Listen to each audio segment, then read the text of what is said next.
All rise. Veuillez vous lever. The International Criminal Court is now in session. L'audience de la Cour pénale internationale est ouverte. Please be seated. Veuillez vous asseoir.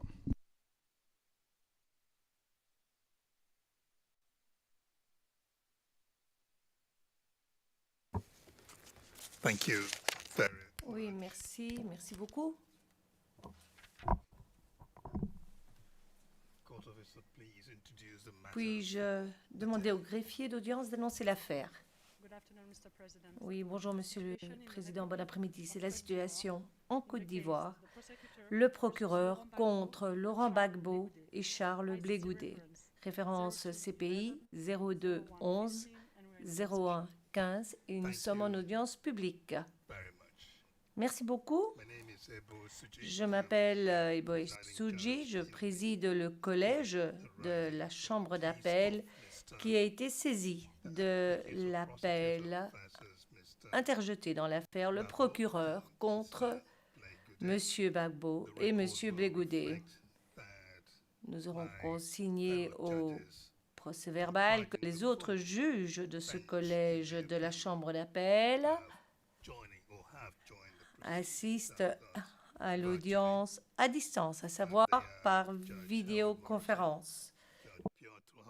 Il s'agit des juges Howard Moritzen, Piotr Hofmanski, Madame la juge Luz de Carmen Ibanez et le juge Solomi Bossa. Comme vous l'aurez constaté, depuis la dernière audience que nous avons eue sur des appels dans cette question, il y a eu plusieurs changements dans la vie de la Cour.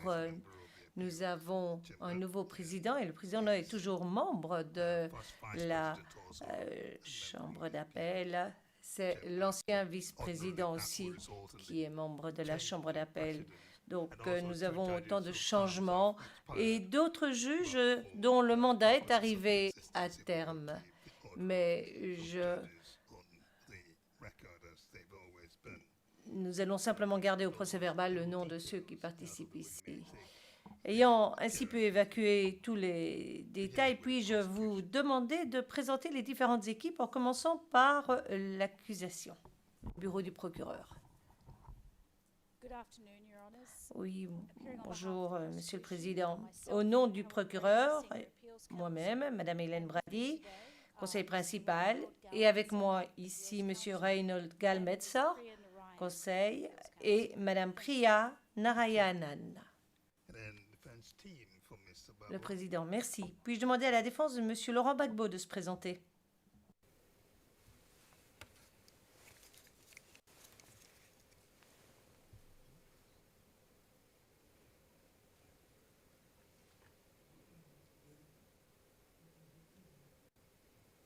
Le micro, s'il vous plaît, nous n'entendons rien en cabine. May I have appearances for the defense team? Puis-je demander à l'équipe de la défense de M. Gbagbo de se présenter, s'il vous plaît? Bonjour monsieur. Ah, voilà. Bonjour monsieur le président. Yes, please proceed, Mr. Arteza. We can hear you. Oui, maître Alkit, poursuivez.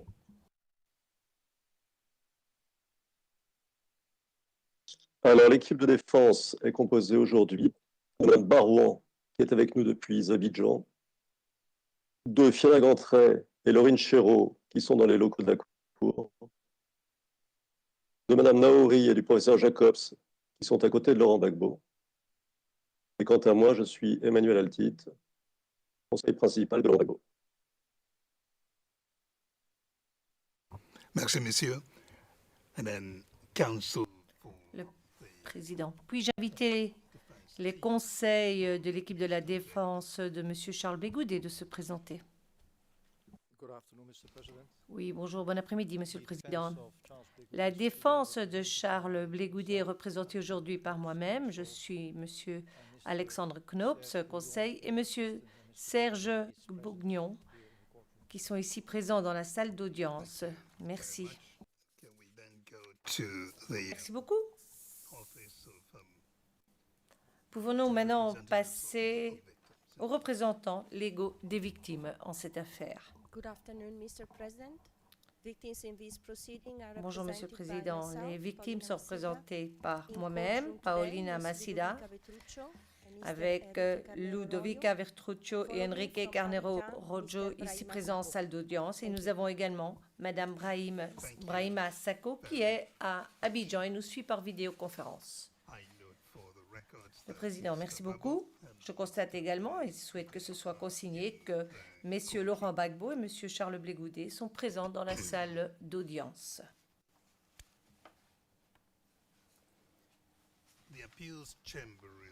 La Chambre d'appel rend en ce jour son arrêt concernant l'appel interjeté contre le jugement rendu par la Chambre de première instance numéro 1 le 15 janvier 2019 et dont les motifs ont été exposés le 16 juillet 2019 et qui a fait droit aux requêtes en insuffisance des moyens à charge présentées par messieurs Laurent Gbagbo et Charles Blé Goudet et les a acquittés de toutes les charges.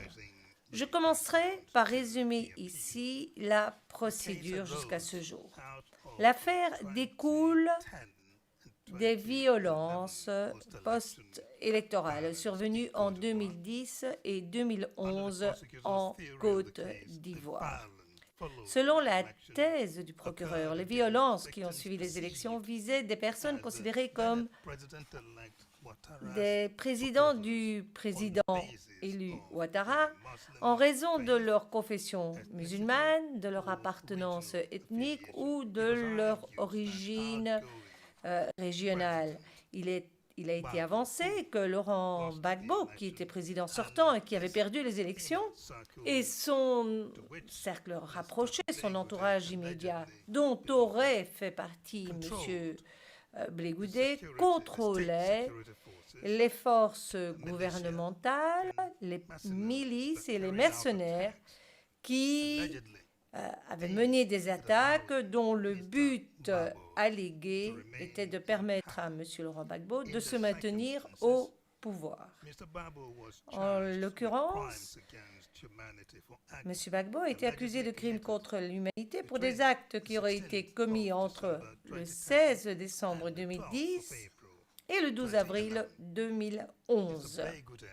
M. Blé Goudet, qui précédemment était ministre de la Jeunesse sous la présidence de Gbagbo, a été accusé de crimes contre l'humanité pour les mêmes faits dans les grandes lignes que ceux qui sous-tendent les charges portées contre M. Gbagbo et pour un événement supplémentaire survenu entre le 25 et le 28 février 2011. Le 23 novembre 2011, la Chambre préliminaire numéro 3 a délivré un mandat d'arrêt à l'encontre de M. Gbagbo. Et le 30 novembre 2011, il a été transféré à la garde de la CPI. Le 21 décembre 2011, la Chambre préliminaire numéro 3 a délivré un mandat d'arrêt à l'encontre de M. Blé Goudet, qui a été transféré à la garde de la CPI le 22 mars 2014. La Chambre préliminaire numéro 1 a confirmé à la majorité de ses juges en date du 12 juin 2014 les charges portées contre Laurent Gbagbo. Et le 11 décembre 2014, elle a aussi confirmé les charges portées contre M. Blé Goudet. La juge Van den Weingart a joint une opinion partiellement dissidente. Le 11 mars 2015, la Chambre de première instance a prononcé la jonction des affaires Gbagbo et Blé Goudet et le procès de ces accusés s'est ouvert le 28 janvier 2016. Le 19 janvier 2018, la Chambre de première instance a tenu la dernière audience de la phase de présentation des éléments de preuve du procureur à l'encontre de messieurs Gbagbo et Blé Goudet. Le 9 février 2018, la Chambre a rendu une ordonnance relative à la conduite de la traduction dans laquelle elle a invité le procureur à déposer un mémoire de première instance illustrant sa cause et détaillant les éléments de preuve étayant les charges. Elle a en outre enjoint aux équipes de la défense de lui faire savoir si elles souhaitaient ou non présenter une requête en insuffisance des moyens à charge et, en tout état de cause, si elles entendaient présenter des éléments de preuve. Le 19 mars 2018, le procureur a déposé son mémoire de mi-parcours et le 23 avril 2018, la défense de M. Gbagbo et de M. Blé-Goudé ont déposé à leur tour des observations dans lesquelles ils ont notamment affirmé que la tenue d'une procédure en insuffisance des moyens à charge leur paraissait indiquée, souhaitable, et informer la Chambre que leur intention était de déclencher une telle procédure. Le 4 juin 2018, la Chambre a rendu une deuxième ordonnance relative à la conduite de la procédure, dans laquelle elle a ordonné à la défense de M. Gbagbo et M. Blé-Goudé de déposer des observations concernant les questions pour lesquelles, à leur sens, les preuves présentées par le procureur ne suffisaient pas à justifier une déclaration de culpabilité. Elle a déclaré alors close la présentation des éléments de preuve par le procureur. Le 23 juillet 2018, la défense de M. Gbagbo et Blé-Goudé ont chacun déposé une requête en insuffisance des moyens à charge et le 10 septembre 2018, le bureau du Conseil public et le procureur pour les victimes ont déposé leur réponse à ces requêtes. La Chambre de première instance a tenu des audiences sur la question en octobre et en novembre 2018. Le 10 décembre 2018, la Chambre de première instance a décidé à la majorité de ses juges de convoquer une audience consacrée au maintien ou non en détention des accusés. Et cette audience a eu lieu le 13 décembre 2018. Le 15 janvier 2019, la Chambre de première instance a rendu en audience publique une décision par laquelle la majorité de ses juges a acquitté Laurent Gbagbo et M. Blé-Goudé de toutes les charges. Et elle a alors indiqué qu'elle rendrait sa décision pleinement motivée le plus rapidement possible. 6 mois plus tard, le 16 juillet 2019, la Chambre de première instance a déposé les motifs écrits de la décision qui avait été rendue le 15 janvier 2019 et auquel étaient jointes en annexe 3 opinions. Celle du juge Anderson, celle du juge Tarfousser et celle discendante de la juge Karbucha. La Chambre de première instance a décidé à la majorité de ces juges, la juge Karbucha étant en désaccord, de faire droit aux requêtes introduites par la défense aux fins que M. Gbagbo et M. Blé-Goudé soient acquittés de toutes les charges portées à leur encontre. L'arrêt rendu ce jour par la Chambre d'appel porte sur le recours formé par le procureur contre l'acquittement de M. Gbagbo et de M. Blé-Goudé. Dans son mémoire d'appel, le procureur soulève 2 moyens. Au titre du premier, il soutient que la Chambre de première instance a eu tort d'acquitter M. Gbagbo et Blé-Goudé en violation des prescriptions obligatoires de l'article 74.5 du statut, ou, à titre subsidiaire, qu'elle a, ce faisant, commis une erreur dans l'exercice de son pouvoir d'appréciation. Selon la procureure, les déclarations de culpabilité et les acquittements doivent satisfaire à certaines conditions juridiques spécifiques qui sont explicitées à l'article 74.5. Et il avance que la Chambre de première instance n'a pas respecté ces conditions. Le prétendu manquement aurait pris la forme d'un acquittement oral, ni motivé, ni pris en pleine connaissance de cause, prononcée le 15 janvier. Et selon le procureur, cette décision était illégale et ne saurait dès lors produire les mêmes effets qu'un acquittement. Et les documents déposés le 16 juillet 2019 n'en ont pas purgé les vices. Au titre du second moyen d'appel, le procureur affirme que la Chambre de première instance a commis une erreur de droit et ou de procédure en acquittant messieurs Gbagbo et Blegude sans dûment énoncer et systématiquement appliquer une norme d'administration de la preuve et une approche clairement définie en matière d'appréciation du caractère suffisant des éléments de preuve. Selon lui, les règles applicables dans le cadre des procédures en insuffisance des moyens à charge n'étaient pas clairement comprises par les parties et les participants, ni même au sein de la Chambre elle-même. Et le procureur a d'ailleurs cité 6 exemples, censés, selon lui, démontrer que la Chambre de première instance a adopté une position ambiguë et que, dans certains cas, contradictoire par rapport aux normes et approches à suivre en matière de preuve pour évaluer le caractère suffisant des éléments de preuve à un tel stade de la procédure. Selon le procureur, la procédure a concrètement subi une rupture et, du fait de la décision d'acquittement du procureur, les victimes et le public ont subi un préjudice. Je voudrais maintenant aborder les questions de procédure et certaines questions préliminaires. La Chambre d'appel a tranché à l'unanimité certaines questions de procédure et de questions préliminaires dans la première partie de son arrêt, dont celle, par exemple, de la portée des observations du Bureau du Conseil public pour les victimes dans le cadre du présent appel. Ces observations ayant fait l'objet de commentaires, en particulier de la part des conseils de M. Gbagbo et de M. Blegude. Sur ce point,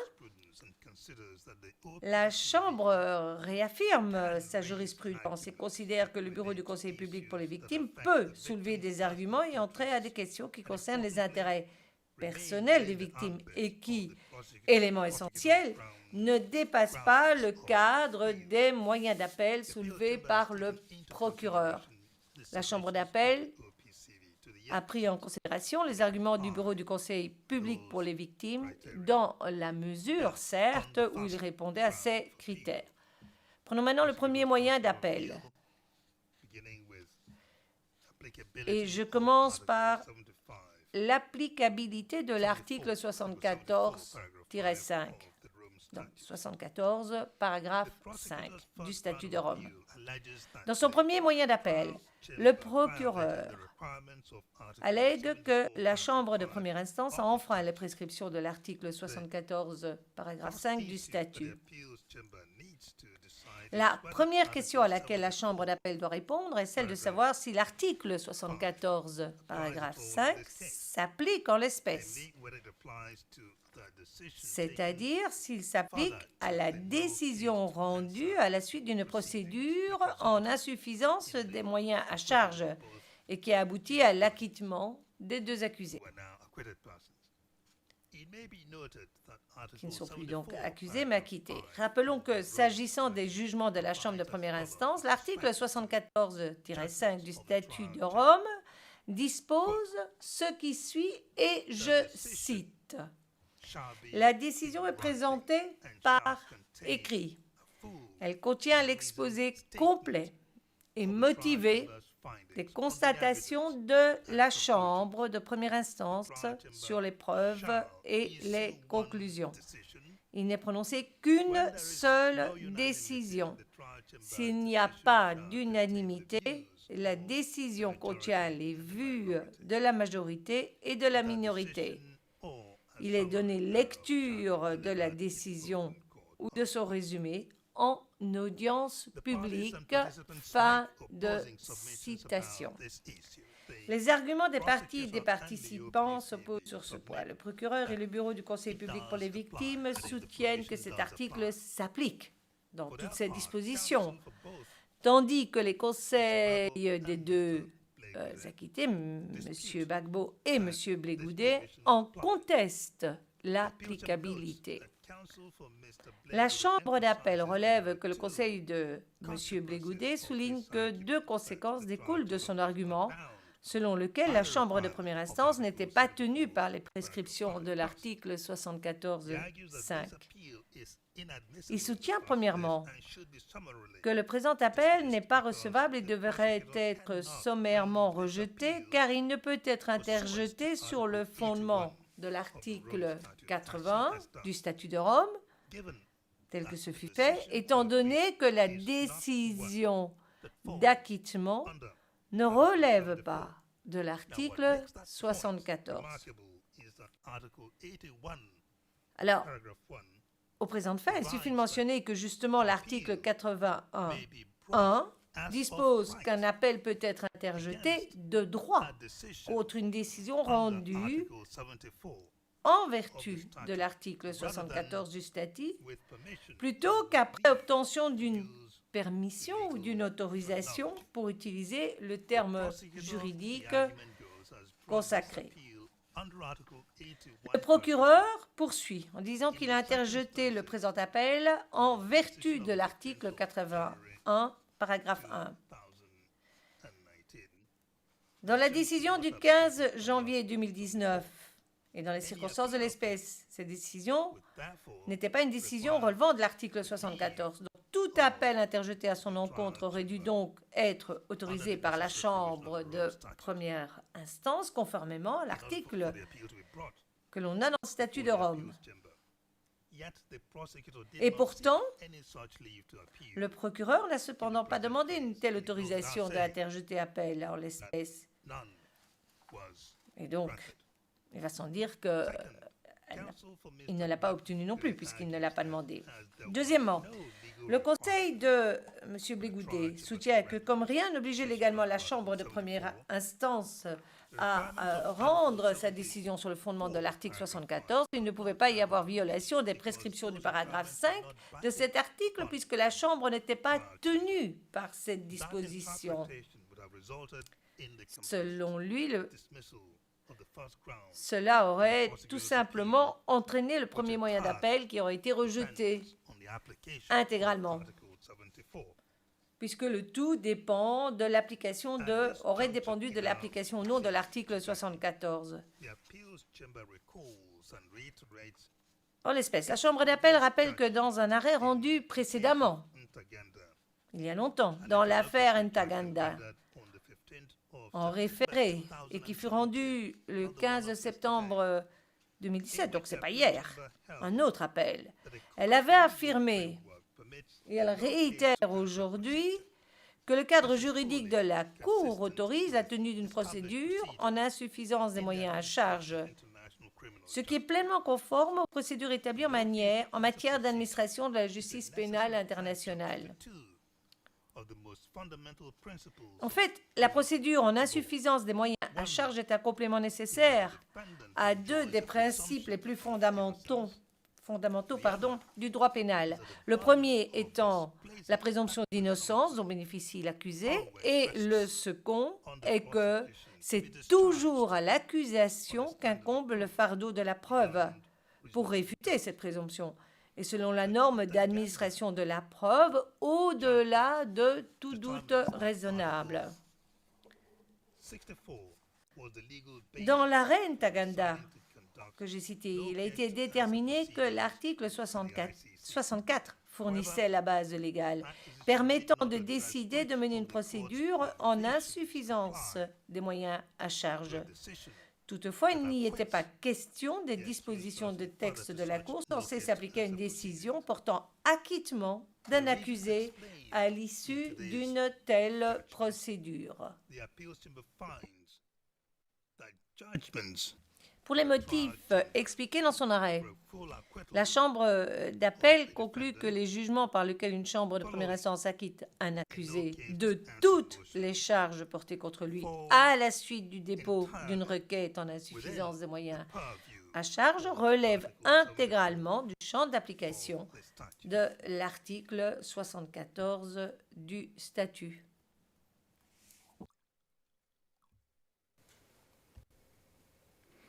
This is primarily because that provision is La raison principale en est que cette disposition a pour objet de régir le jugement final par lequel la Chambre de première instance met un terme au procès. Alors, soit par une déclaration de culpabilité, soit par un acquittement. Il est vrai qu'en cas de rejet, une requête en insuffisance des moyens à charge n'entraîne pas en soi la déclaration de culpabilité de l'accusé, ni par conséquent la conclusion de l'affaire. Cependant, les incidences sont différentes lorsque l'accusé est acquitté de toutes les charges portées contre lui en raison de l'accueil d'une requête en insuffisance des moyens à charge. L'affaire arrive alors à sa conclusion et la défense de la double incrimination, nebis in idem comme le veut l'expression latine, s'applique pleinement. Et c'est pour cette raison que ces jugements d'acquittement relèvent entièrement du champ d'application de l'article 74. Et ils doivent être pleinement régis en conséquence, de la même façon qu'un jugement découlant d'un procès mené à son terme. La Chambre d'appel rejette par conséquent les arguments des conseils de messieurs Gbagbo et monsieur Blegoudé. Et la conclusion de la Chambre d'appel sur ce point est unanime. Il s'agit donc de l'applicabilité de l'article 74, paragraphe 5, mais la juge Ibanez se dissocie de certains des raisonnements utilisés pour y parvenir, et ce pour des motifs développés dans son opinion dissidente. Et donc, c'est une décision à la majorité entre le juge Ibanez et le juge Bossa, tout cela étant repris dans leurs opinions dissidentes qui ont été présentées en parallèle du jugement présenté aujourd'hui. Arrivons maintenant aux prescriptions. Le procureur allègue que plusieurs violations de l'article 74.5 ont été commises en l'espèce. Et pourquoi?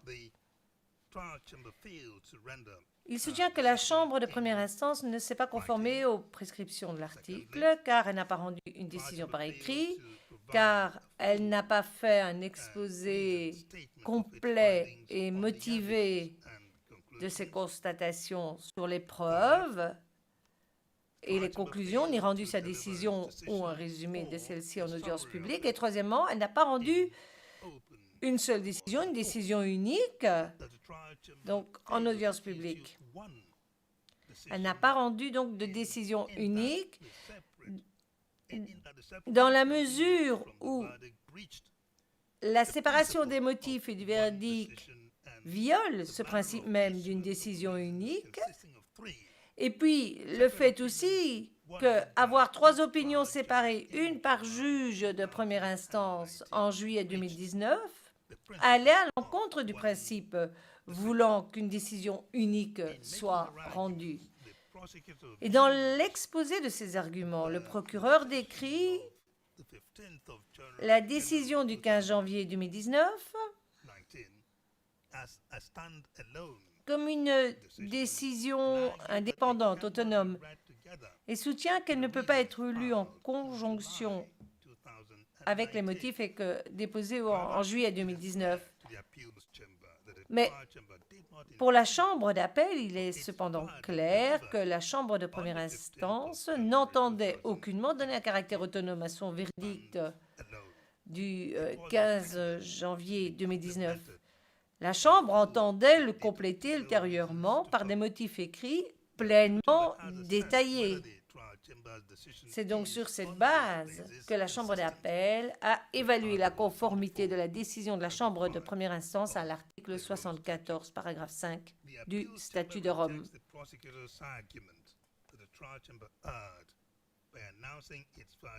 La Chambre d'appel rejette dès lors l'argument du procureur selon lequel la Chambre de première instance a commis une erreur en annonçant son verdict et en indiquant que ses motifs suivraient.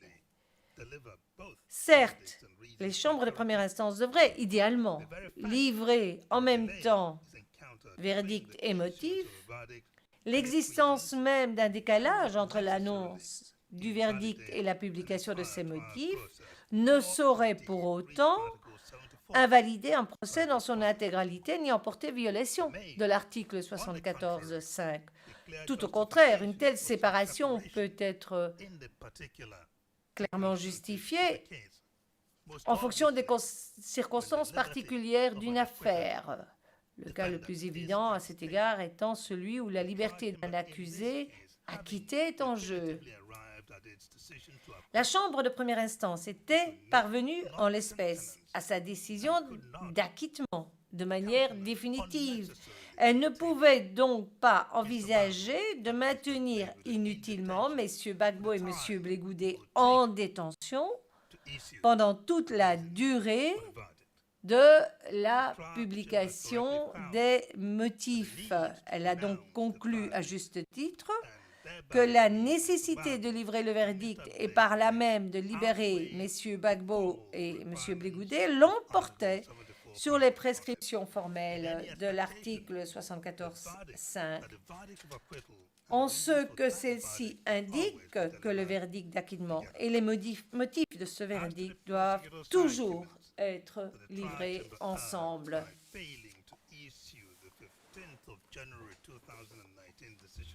S'agissant de l'argument du procureur, selon lequel la Chambre de première instance a commis une erreur en ne rendant pas la décision du 15 janvier 2019 par écrit, la Chambre d'appel conclut que toutes les composantes décrites à l'article 74, paragraphe 5 du statut doivent être livrées par écrit, à savoir tant le dispositif, donc le verdict, que les motifs.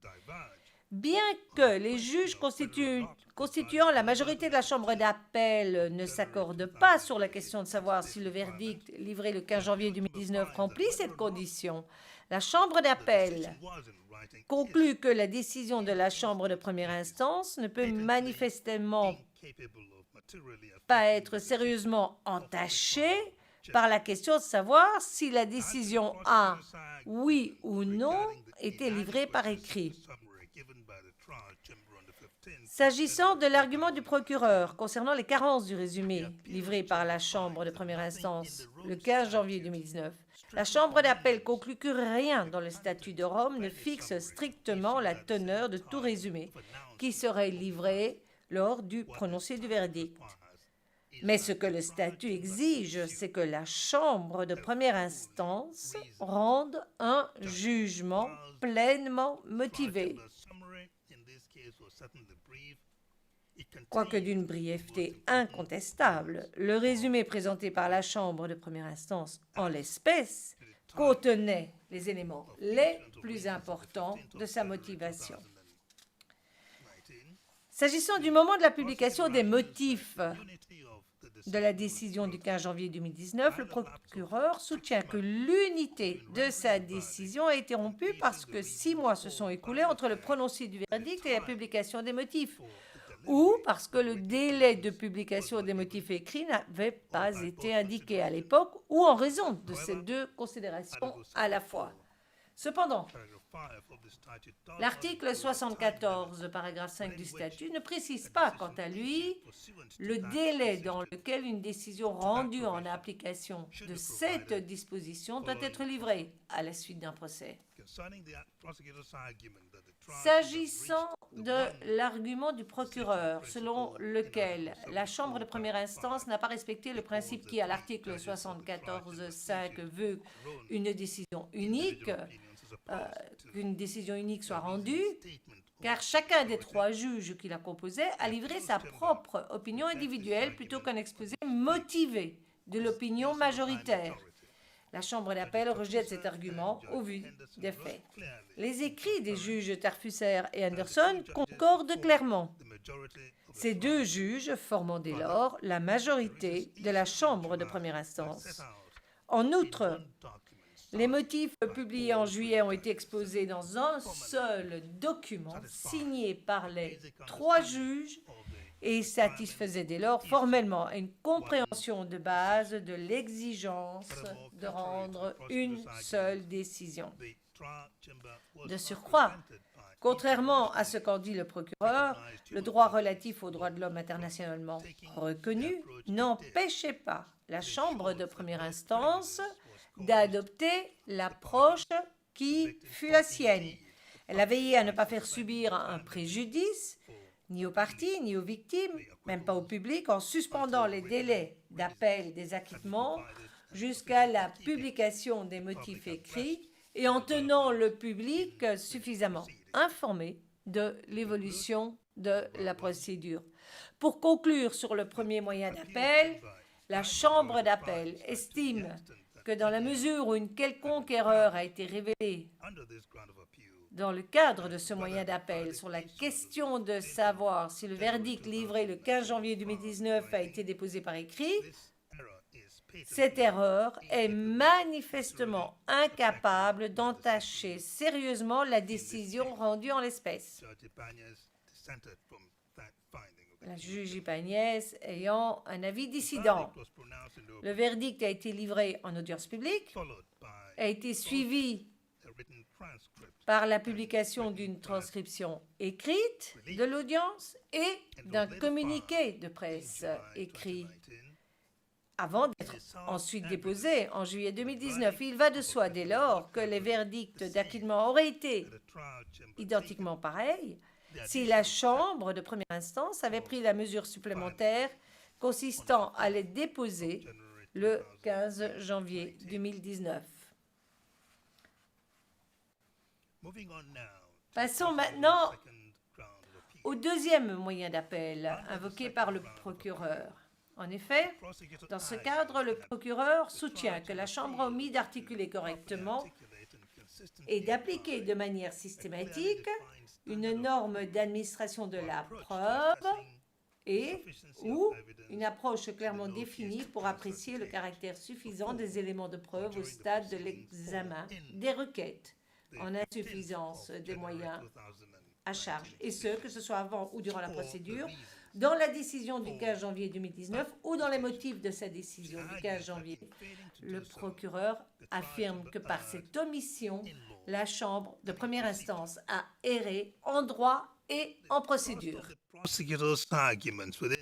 Les arguments avancés par le procureur sous ce second moyen d'appel consistent essentiellement à alléguer qu'avant de procéder à l'évaluation des preuves,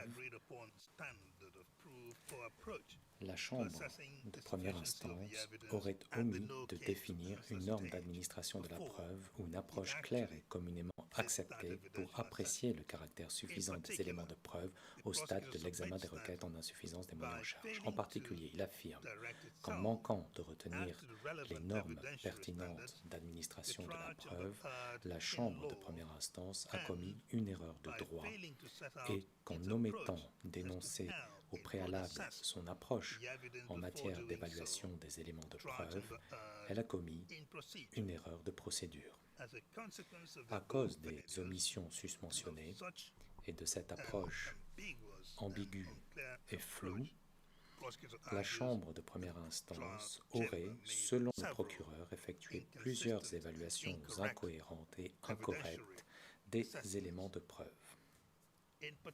En particulier, le procureur soutient que le prétendu manquement de la majorité à articuler et appliquer son approche en matière de preuve ressort des trois points suivants.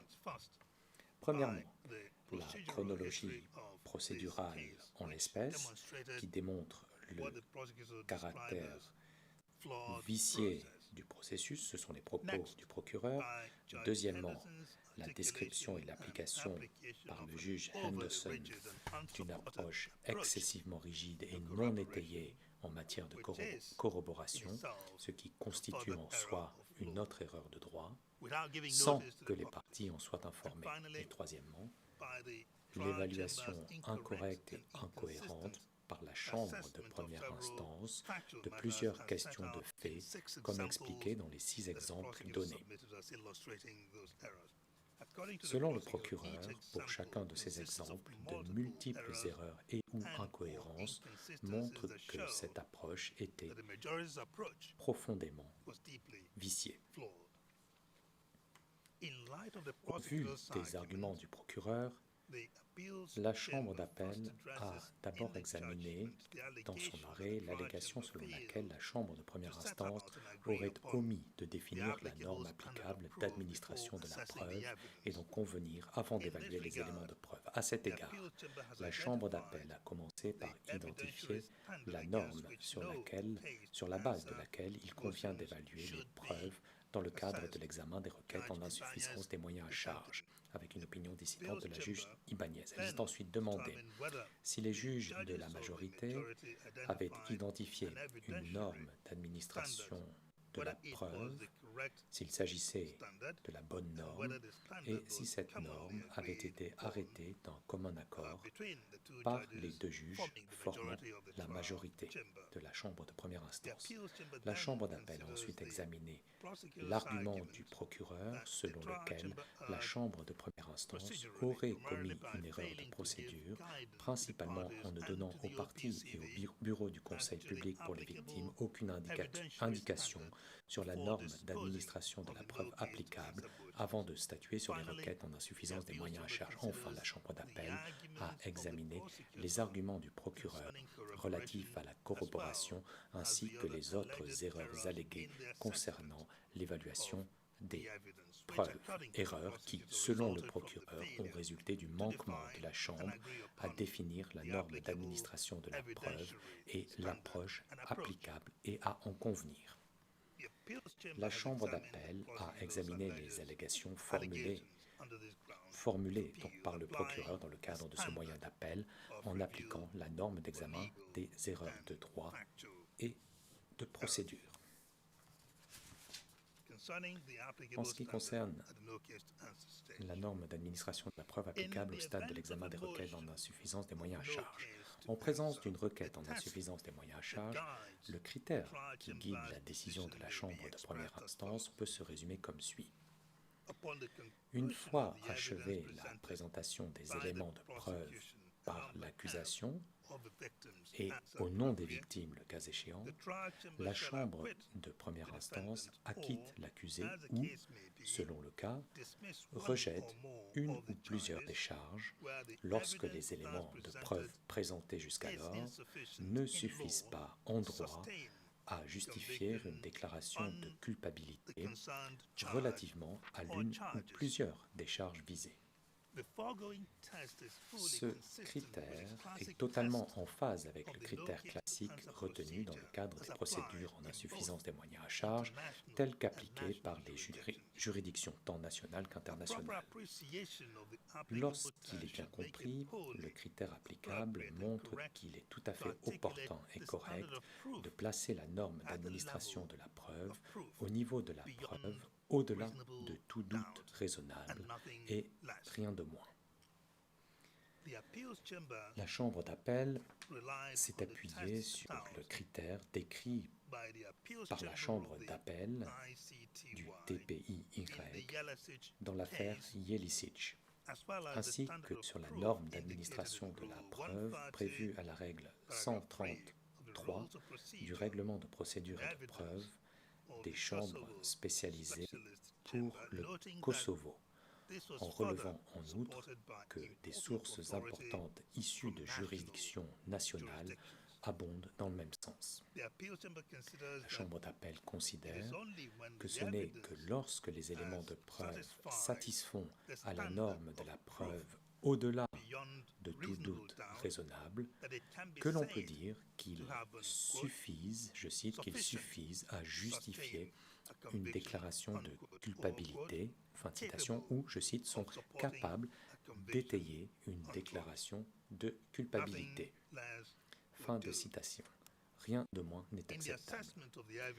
Dans le contexte de l'évaluation des éléments de preuve aux fins de l'examen d'une requête en insuffisance des moyens à charge, rien n'interdit à une chambre de première instance de sous-peser judicieusement la crédibilité et la fiabilité des preuves présentées jusqu'alors afin de déterminer s'il est satisfait à la norme applicable.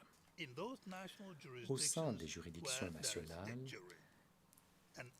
Les procès pénaux faisant intervenir des jurys donnent souvent lieu à des débats difficiles concernant l'opportunité de l'appréciation par les juges de la crédibilité et de la fiabilité des preuves dans le contexte des procédures en insuffisance des moyens à charge.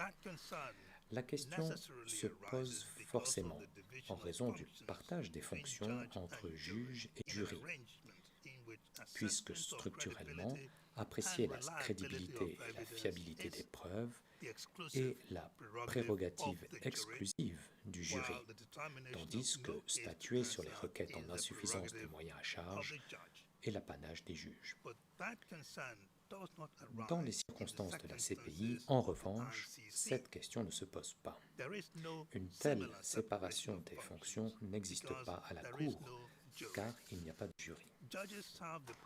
Les juges ont la prérogative d'apprécier la crédibilité et la fiabilité des éléments de preuve à n'importe quel moment de la procédure lorsqu'une telle évaluation s'impose. En effet, interpréter correctement, la norme d'administration de la preuve applicable au stade de l'examen d'une requête en insuffisance des moyens à charge implique nécessairement une évaluation de la crédibilité et de la fiabilité. La raison en est qu'aucun juge du fait raisonnable ne, je cite, pourrait légitimement déclarer l'accusé coupable, fin de citation, sur la base d'éléments de preuve dont la crédibilité et la fiabilité ne pourraient convaincre de la culpabilité de l'accusé au-delà de tout doute raisonnable. Quant à la manière d'évaluer les preuves, les éléments présentés par l'accusation devraient être pris de la manière la plus favorable ou à leur valeur maximale. Ces expressions ne signifient pas que les preuves de l'accusation doivent être prises pour argent comptant ou être présumées répondre à l'objectif visé dans le prétoire. Elles signifient seulement que l'évaluation des éléments de preuve sera axée sur la solidité des preuves que l'accusation a présentées à l'appui de sa thèse.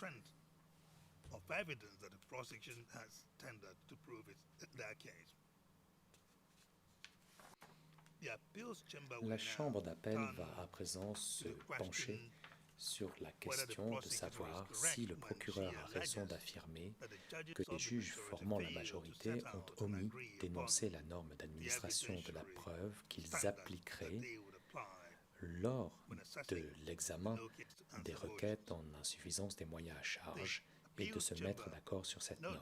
La Chambre d'appel observe que le procureur allègue qu'avant de décider d'acquitter Laurent Gbagbo et Charles Blé Goubet le 15 janvier 2019, les juges de la majorité n'ont pas énoncé la norme pertinente, n'en ont pas convenu et ne l'ont par conséquent pas retenue. Selon le procureur, l'interprétation faite par le juge Henderson de ladite norme ne figure que dans les motifs que celui-ci a déposés 6 mois plus tard. Le procureur soutient que le juge Henderson n'aurait pas pu remédier à cette erreur en arrêtant un cadre probatoire 6 mois plus tard.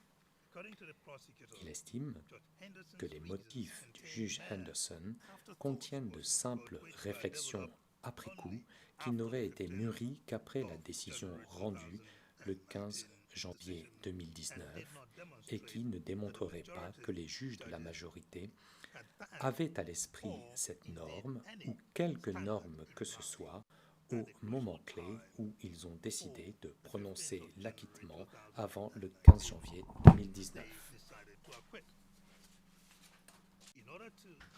Pour déterminer si les 2 juges formant la majorité ont défini la norme d'administration de la preuve et en ont convenu, la Chambre d'appel s'est livrée à un exercice juridique très technique pour examiner et analyser les motifs respectivement présentés par le juge Henderson et le juge Tarfusser. Elle en a fait la lecture conjointement avec celle de la décision du 15 janvier 2019 en tenant compte des étapes pertinentes de la procédure qui y a conduit. En dernière analyse, La Chambre d'appel conclut à la majorité qu'il n'y a pas de manque de clarté ou d'absence de consensus entre les juges de la majorité quant à la manière d'aborder les preuves à ce stade de la procédure. Ils ont, à bon droit, considéré qu'au stade de l'examen des requêtes en insuffisance des moyens à charge, rien n'empêchait la Chambre de première instance de procéder à une analyse approfondie des preuves, y compris à une évaluation de leur crédibilité et fiabilité. Dans la mesure où il subsisterait un quelconque doute quant à la question de savoir si la Chambre de première instance a adopté la norme d'administration de la preuve qui convient, la Chambre d'appel est convaincue que la décision n'est pas sérieusement entachée par un tel doute. En adoptant l'approche indiquée pour apprécier le caractère suffisant des éléments de preuve, comme il convient à ce stade de la procédure, et après une analyse approfondie des preuves, les juges de la majorité de la Chambre de première instance ont conclu que les preuves présentées par le procureur ne satisfaisaient à aucune norme pouvant être considérée comme applicable dans un procès pénal à ce stade.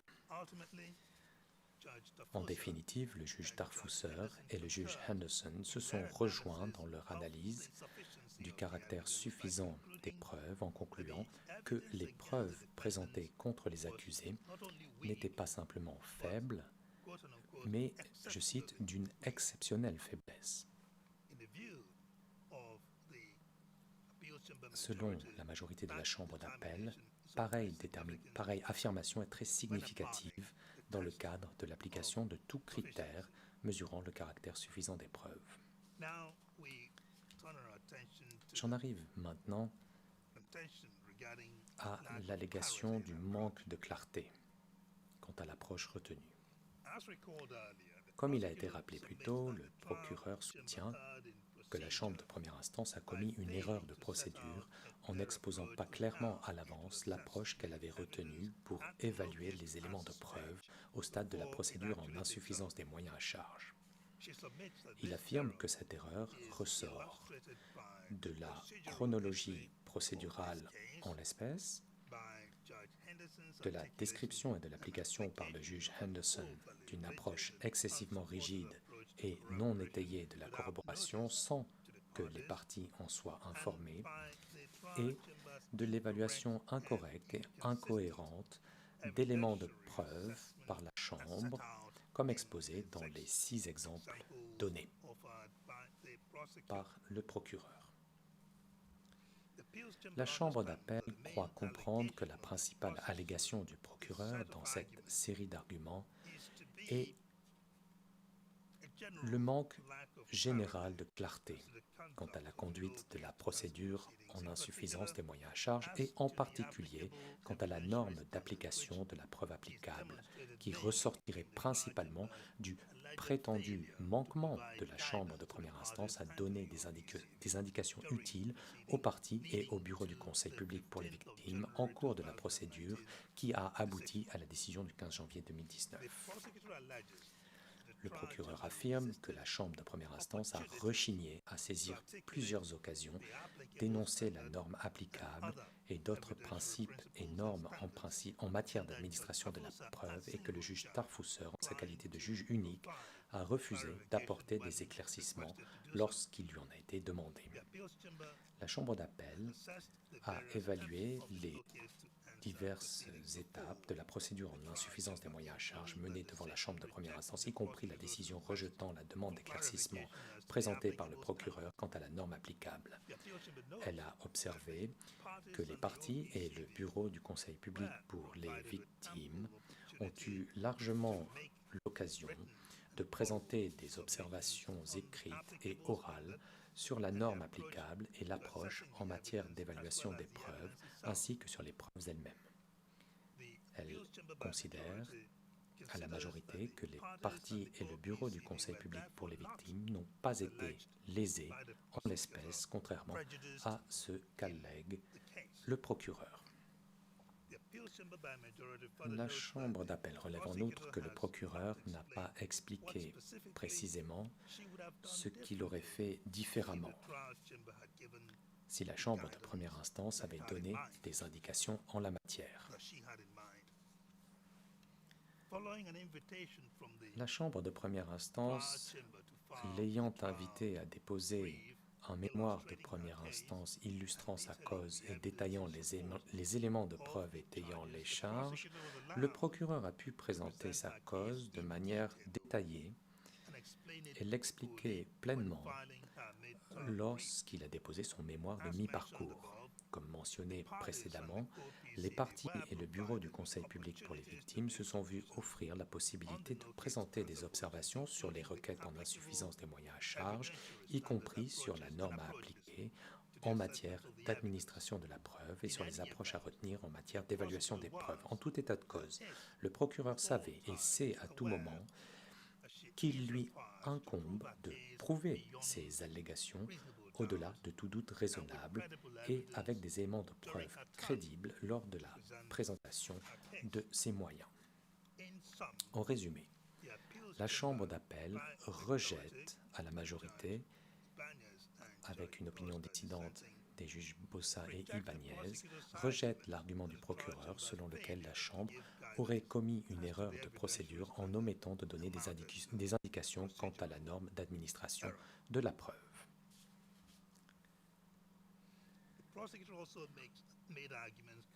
Le procureur présente également des arguments liés à la corroboration. S'agissant des erreurs qui, selon le procureur, auraient été commises dans l'approche adoptée en matière d'évaluation des éléments de preuve, et en particulier celles concernant l'approche retenue en matière de corroboration, la Chambre d'appel conclut, pour des motifs exposés dans son arrêt, que les vues, avec une opinion dissidente des juges Ibanez et Bossa, que les vues de la Chambre de première instance en matière de corroboration n'étaient pas erronées. Elle conclut également que la Chambre de première instance n'était pas tenue d'informer les parties et le bureau du Conseil public pour les victimes de ses vues en matière de corroboration. N'ayant pas constaté d'erreur dans la manière dont la Chambre de première instance a interprété la notion de corroboration, la Chambre d'appel estime qu'il n'est pas nécessaire d'examiner les arguments avancés par le procureur au sujet de la façon dont la Chambre de première instance a appliqué cette notion au moment d'évaluer les éléments de preuve. Comme dans une opinion individuelle concordante, je me livre à cette évaluation.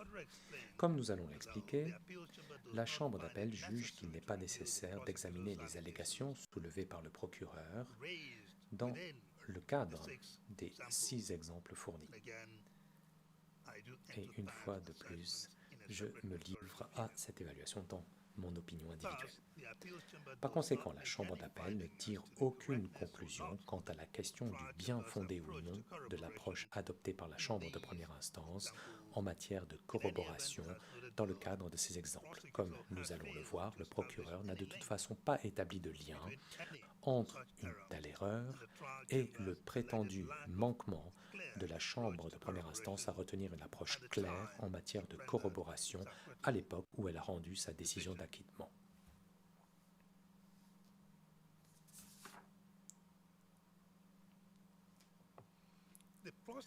Le procureur soutient également que le manque de clarté et de consensus quant à l'approche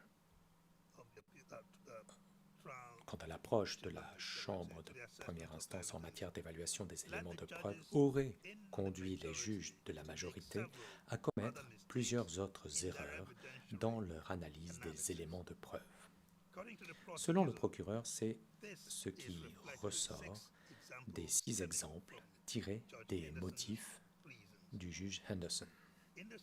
Dans les 6 exemples, le procureur soutient que la Chambre de première instance a premièrement commis une erreur dans sa façon d'aborder la question de la corroboration des éléments de preuve. Deuxièmement, n'a pas pris en considération les éléments de preuve dans leur intégralité. Troisièmement, a suivi une approche déraisonnable et irréaliste en matière d'évaluation des témoignages et quatrièmement, a émis des hypothèses sur des nombres et des estimations dépassant le cadre du dossier de l'affaire en se proposant de fixer des critères empiriques pour évaluer des schémas criminels récurrents. Et je me répète, en se proposant de fixer des critères empiriques pour évaluer des schémas criminels. Selon le procureur, les 6 exemples sont un élément parmi d'autres illustrant l'approche viciée et floue retenue par la Chambre de première instance. Il s'agissait d'une citation en matière d'appréciation du caractère suffisant des éléments de preuve. Il affirme que cette approche floue l'a conduite à tirer des conclusions incohérentes et incorrectes et que ces conclusions démontrent de manière simultanée à la fois les erreurs commises et leurs conséquences.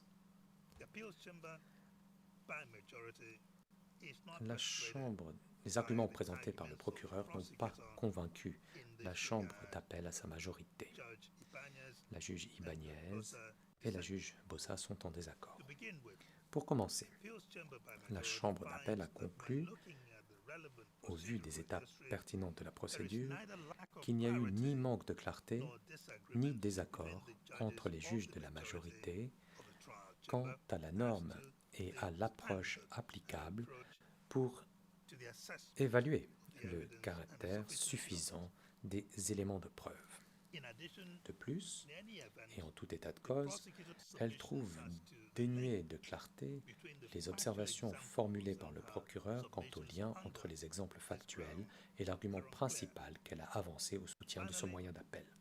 Enfin, s'agissant de l'argument selon lequel les erreurs alléguées au sujet des 6 exemples pourraient être analysées comme des erreurs de fait, la Chambre d'appel rappelle qu'il aurait été nécessaire à cette fin que le procureur avance des arguments montrant qu'aucune chambre de première instance raisonnable n'aurait pu aboutir à une telle conclusion de fait.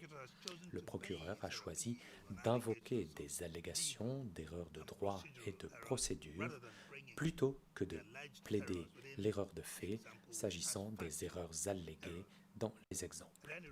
Quoi qu'il en soit, le procureur ne présente pas d'arguments convaincants sur la manière dont les erreurs alléguées dans les 6 exemples auraient sérieusement entaché la décision. Les exemples comprennent des allégations d'erreurs et d'incohérences concernant un certain nombre de points de fait qui ne sont pas tous liés à des événements se rapportant aux 2 accusés ou directement à leur comportement individuel. La Chambre d'appel conclut à la majorité, la juge Ibanez et la juge Bossa étant en désaccord, que le procureur n'a pas démontré que la Chambre de première instance avait erré en droit ou en procédure et elle rejette le second moyen d'appel du procureur.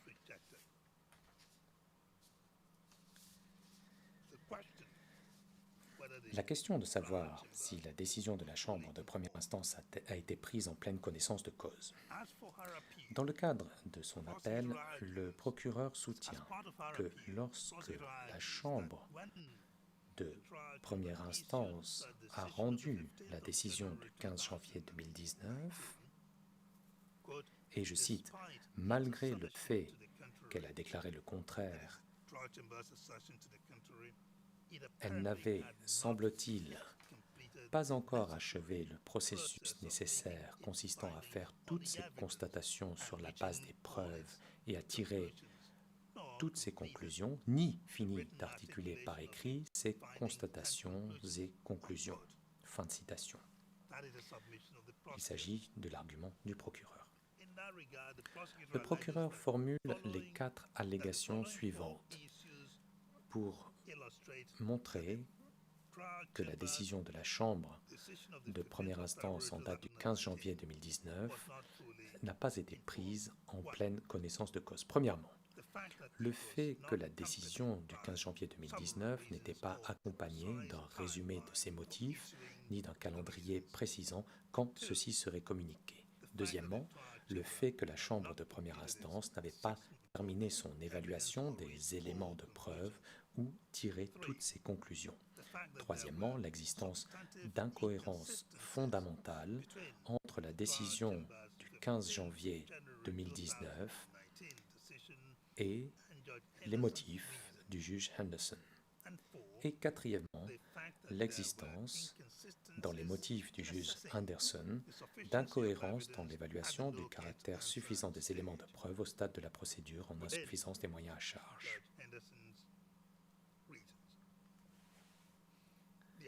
La Chambre d'appel conclut à la majorité, la juge Ibanez et la juge Bossa étant en désaccord, que le procureur n'a pas étayé les arguments qu'il a avancés au soutien de l'allégation selon laquelle la décision d'acquittement rendue par la Chambre de première instance en janvier 2019 n'avait pas été prise en pleine connaissance de cause.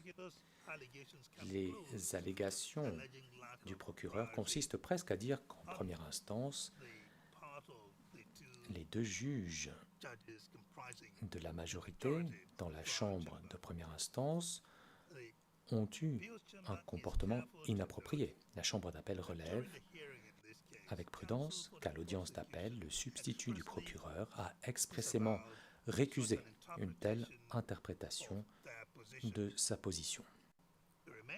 Il n'en reste pas moins que par ces arguments, le procureur allègue que les deux juges de la majorité ont rendu un verdict d'acquittement de manière prématurée, sans avoir pris pleinement connaissance des considérations d'administration de la preuve qui devaient guider leur décision. En substance, il est allégué que ces juges ont décidé d'acquitter avant de délibérer en bonne et due forme ou d'examiner les éléments de preuve présentés. Si tel était le cas, ce serait une grave erreur qui affecterait l'intégrité et l'impartialité des juges. À cet égard, il faut partir de la présomption que, comme ceux d'autres juridictions, les juges de la CPI agissent avec intégrité et impartialité. Face à une allégation aussi grave, la Chambre d'appel se serait attendue à recevoir des éléments de preuve d'une très grande clarté.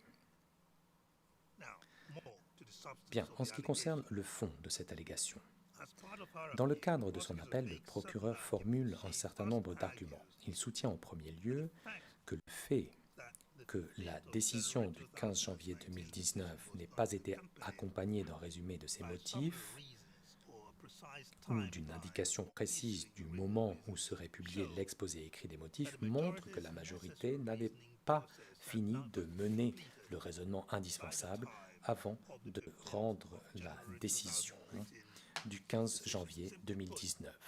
Pour dire les choses simplement, la Chambre d'appel estime que ces allégations sont d'ordre purement spéculatif. Comme je l'ai déjà expliqué, en l'espèce, un résumé de la décision a été livré et sa brièveté ne signifie pas que la Chambre de première instance n'avait pas mené à bien son travail.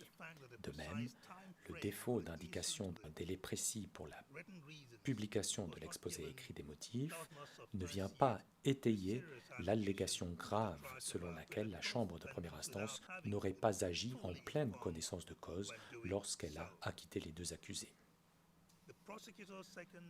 En deuxième lieu, le procureur allègue que la Chambre n'a pas agi en pleine connaissance de cause lorsqu'elle a acquitté les accusés en janvier 2019 parce qu'elle n'avait ni achevé son évaluation des éléments de preuve ni tiré toutes ses conclusions.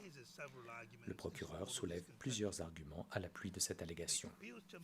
La Chambre d'appel reconnaît que le 16 janvier 2019, le juge président n'a pas été très clair au sujet de l'obligation d'évaluer la pertinence, la valeur probante et l'effet préjudiciable.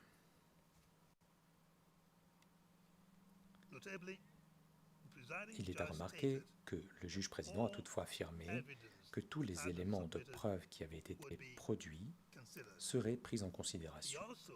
Il a également fait observer que la majorité avait effectué une analyse plus approfondie des éléments de preuve en l'espèce. En outre, le fait que la Chambre de première instance n'ait pas procédé formellement à des évaluations d'admissibilité ne signifie de toute façon pas que forcément les juges connaissaient moins les éléments de preuve qui leur avaient été présentés pendant le procès. Ils ont affirmé avoir examiné les éléments de preuve et leur conclusion finale était que ceci n'était pas suffisant pour poursuivre l'affaire. Il n'est donc pas possible de conclure sur la base de la déclaration du juge Tarfusser du 16 janvier 2019 que la décision du 15 janvier 2019 n'a pas été prise en pleine connaissance de cause parce que, comme le fait valoir le procureur, il n'avait pas dûment évalué les éléments de preuve. La Chambre d'appel, à la majorité, rejette l'argument du procureur pour les motifs exposés dans son arrêt. Le procureur demande à la Chambre d'appel d'opérer une déduction simplement abusive et spéculative. Il faut partir de la présomption que les juges qui connaissent d'une affaire dans le cadre d'un procès qui dure parfois plusieurs années développent, à mesure que les éléments de preuve sont produits, une vision de l'affaire reposant sur les principes juridiques qu'il convient d'appliquer. La Chambre d'appel ne peut que rejeter l'argument du procureur lorsqu'il part de l'idée que les juges de première instance ne sont censés commencer à évaluer le dossier qu'une fois que l'intégralité de l'affaire a été présentée. Le procureur n'a donc pas démontré d'erreur à cet égard.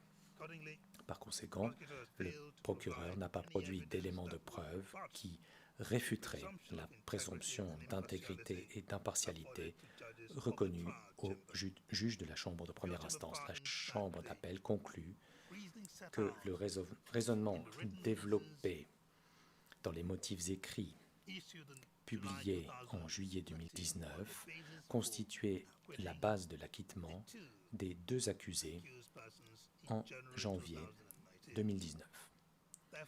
L'argument du procureur selon lequel la décision du 15 janvier 2019 n'a pas été rendue en pleine connaissance de cause est par conséquent rejeté par la majorité de la Chambre d'appel, les juges Ibáñez et Bossa étant en désaccord.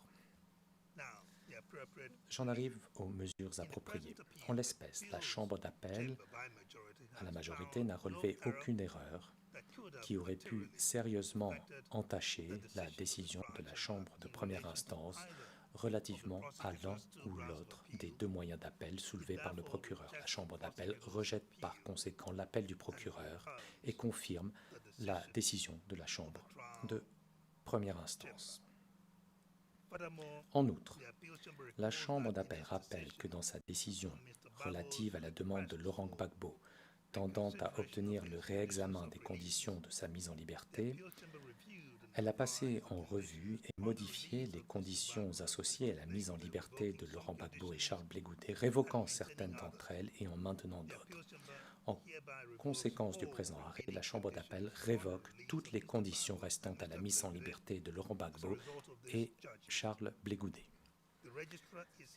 En application de la règle 185.1 du règlement de procédure et de preuve, il est ordonné au greffier de prendre, aussitôt que possible, toutes les dispositions jugées appropriées pour le transfèrement en toute sécurité de Laurent Gbagbo et Charles Blé Goudet vers un ou des États tels qu'envisagés dans cette disposition, en tenant compte de l'avis des deux personnes acquittées.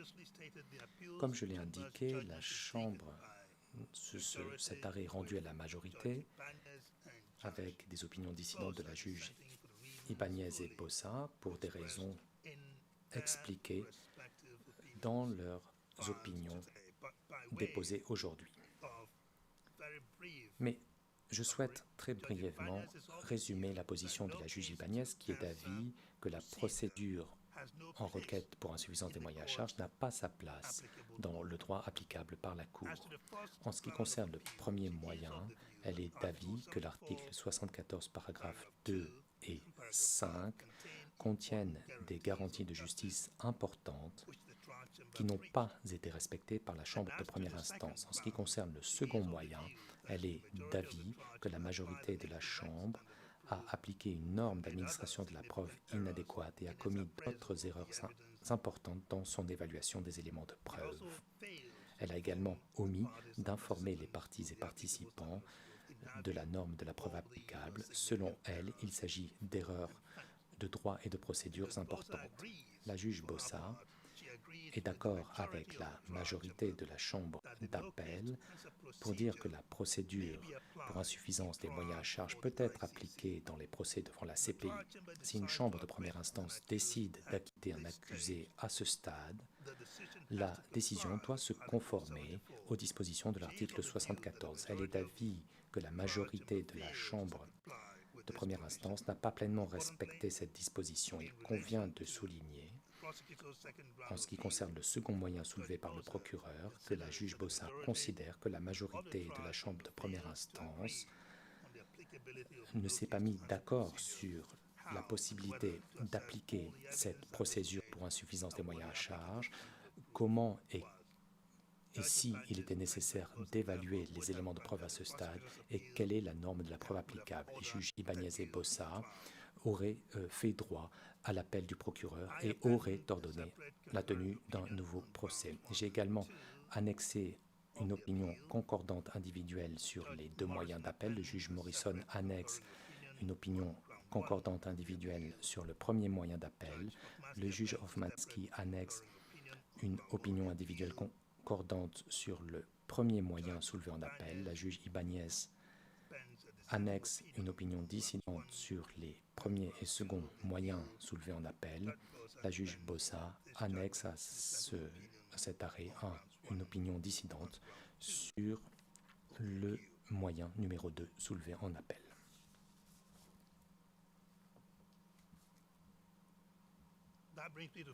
Voilà, nous en arrivons au terme de la partie formelle de cette procédure. Mais étant donné qu'il s'agit de ma toute dernière fonction judiciaire au sein de la CPI, je saisis cette occasion pour exprimer ma gratitude à tous mes collègues de la Chambre d'appel et tout particulièrement au personnel sur lequel nous avons pu compter pour nous acquitter de nos attributions judiciaires. Il s'agit des interprètes et des sténotypistes qui sont à nos côtés, les techniciens qui nous aident à faire fonctionner les choses, le personnel de sécurité, le personnel de nettoyage et d'entretien des bâtiments, le personnel de la section des transports qui assure le transport des témoins et des accusés, la section des finances qui s'assure que les conseils de la défense touchent leurs honoraires, ainsi que toutes les autres personnes qui travaillent à la Cour. Et je pourrais continuer avec une très longue liste de personnes qui nous aident à travailler. Et j'en oublierai certainement beaucoup. Voilà, nous sommes très reconnaissants à toutes ces personnes. Lorsque j'étais président de la Cour, je disais bien souvent qu'on ne pourrait pas faire notre travail sans vous, sans le personnel. Mais vous savez, ces mots ne sont pas en vain. L'expérience de ces derniers jours a démontré que ce message est très réel et concret. Et l'expérience d'une catégorie du personnel que je n'ai pas encore mentionné est très intéressante. Il s'agit du personnel qui aide les juges à rédiger les arrêts et les jugements. Comme je l'ai exprimé dans un message interne récemment, ils déplacent littéralement des montagnes. Ils déploient des efforts physiques, émotionnels et électroniques pour faire en sorte que nous puissions mener à bien ces deux dernières affaires et les deux arrêts qui ont été rendus hier dans l'affaire Ntaganda et aujourd'hui. et ils font cela envers et contre tout. Et je puis vous assurer qu'il y a une myriade d'obstacles. Des obstacles que vous auriez sans doute du mal à imaginer. Par exemple, outre tout ce que font les équipes, tout ce qu'elles doivent supporter, eh bien SharePoint, c'est la plateforme de partage des documents électroniques, a connu de nombreux blocages et des pannes hier, même tard dans la nuit, ce qui a ralenti considérablement le processus de rédaction et a causé beaucoup de frustration. Je le sais parce que j'ai moi-même souffert de cette expérience en tant que leader de cette équipe de rédaction. Mais j'avais la position un peu plus privilégiée de pouvoir transférer mes frustrations à mon équipe, à Rieko, Odo et Lucia, par exemple, qui ont dû supporter mes appels téléphoniques affolés toutes les 2 minutes, où je demandais des explications pourquoi la numérotation automatique des paragraphes ne fonctionnait plus, ou pourquoi l'onglet révision dans Word avait disparu, avec également l'onglet de suivi des modifications, d'acceptation des changements également. Et pendant plusieurs heures hier, certains membres de l'équipe de rédaction n'ont pas pu faire leur travail en raison des problèmes liés au système. Donc même l'ordinateur a du mal. Alors, bien entendu, SharePoint ne veut pas porter le chapeau. Il dirait c'est la faute au Covid-19 qui oblige les gens à travailler à distance. Mais quoi qu'il en soit, le personnel a persévéré et a continué à rédiger. Une personne qui quittait le bureau à 11 heures du soir est passée devant mon bureau pour demander si j'avais bien le badge à montrer à la patrouille Covid pour qu'elle ne m'arrête, enfin l'attestation plutôt, pour qu'on ne m'arrête pas quand je rentre chez moi tard le soir.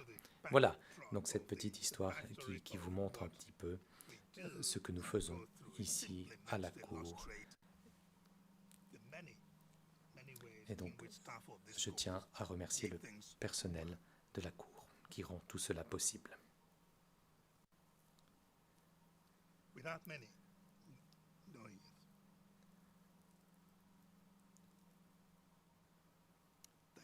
Merci. God is adjourned. All rise.